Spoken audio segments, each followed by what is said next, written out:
Okay, I might as well just jump into this. Hello everybody. So this is a devlog of the Infinite map that I'm working on. Currently, I'm finished with the basics of the terrain. So right now, this is what it looks like. You can see it spans from like all the way over there to, I guess, all the way up there.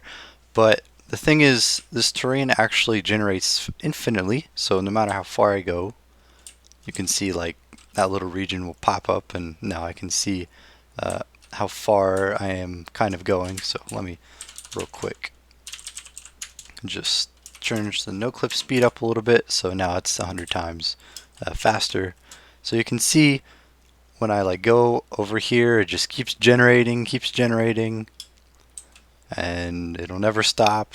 I've got this little kind of big plate on the ground here. It's kind of just a base plate to make it look like the terrain keeps going, but it actually doesn't. It's just a really big plate. I'll add some LODs later, but this is kind of what we have for right now. So you can see that I just keep going and the terrain just keeps generating, and that's pretty much all it is for right now. Um, I've got a pretty decently or decent Perlin kind of implementation, so it uses three different types of noise. It uses three different layers of noise. So like back there, that region was kind of like hilly, and over here now it's like smoother and not as hilly. But you can see it like goes up and down and all that kind of stuff. So here, I guess this region is going to be a little hillier than that region back there. So this is kind of what I got right now. The current render distance is 16. I can set it to up to 32. So let me edit it real quick. And now it's 32, I guess, chunks. But it's a lot laggier now because it has to generate a lot more of a mesh when you move along the terrain. So that's pretty much it for right now. Like, that's pretty much all I've been working on. This does collide, by the way, so you can see I'm like hitting it. Should turn this down. There we go. So you can see I go down here and I'll hopefully hit that triangle right there. Oh, well, it's a little steep. Hold on. Let's go down to here. There we go. Alright, so now we're down here in this little valley, and as you can see, it collides perfectly fine. I'm using a chunk-based loader, or a load system, where it only, like, there aren't actually this many chunks in the map. It's being, like, subdivided into chunks. So basically, if that chunk right there is not being loaded, but when I get into it, now the collision is loaded, but now this one isn't because I'm not in it. However, if I was to place like a prop or something and I go in this chunk, then that prop is going to stay put in that chunk. So, good example of this. Let's print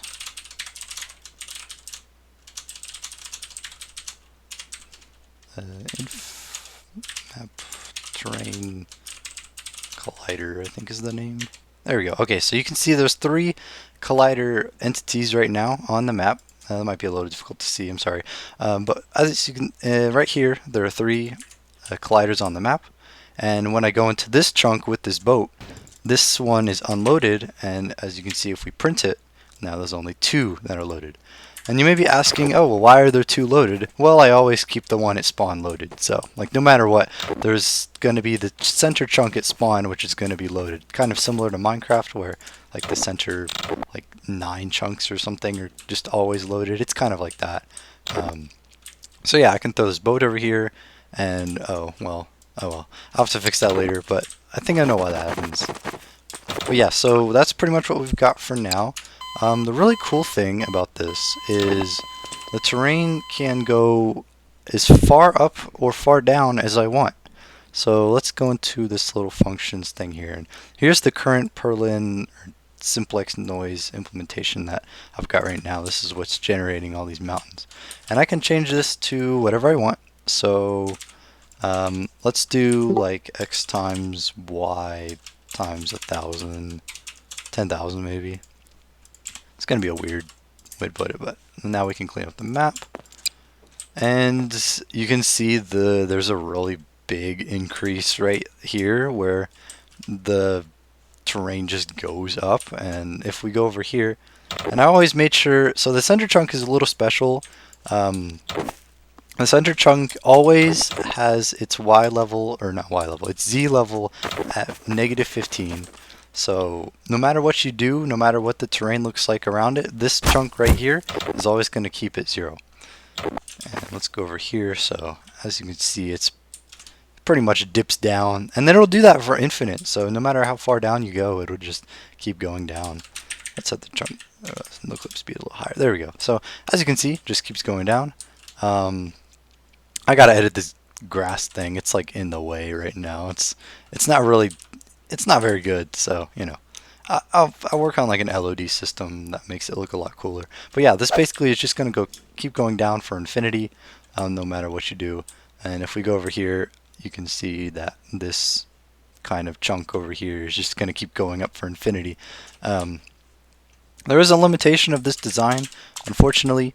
I'm limiting it to 2 triangles per chunk, and that's because I want a high render distance, and I don't want the transition between chunks to be laggy at all. So for instance, if I transition between this chunk, there's like a little lag spike. You probably can't notice because the video is like 30 or 60 FPS, but right now I can feel it because I've got like a 75 Hz monitor. So it's not like that big of a deal. It's just, yeah, that's what happens. So you can see as I move, the frame rate gets like worse when I move because I'm generating all of this like chunks and stuff. But in reality, it's not that big of a deal. So I'm limiting it to 2 triangles per chunk. And I mean, honestly, there's no really good reason why I would want to add anything else. I just wanted a kind of basic terrain base to do. So I'm going to try some other stuff. So let's try x to the power of y and see what happens. Okay. Whoa. That's big. Let's go over here. Does this side go like down by like infinity? Oh no, I tell you what. The square root of a negative number. Oh, that's weird. That's not right. No. I'm honestly surprised that even worked. That goes... I guess that goes to infinity, doesn't it? That never stops. Huh.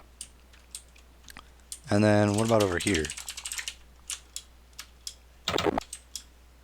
Oh yeah, that's not good. Oh, that's not good. Yeah, okay. Well, there's our first crash. That was about it for this devlog. Release is on the GitHub. Have fun, I guess.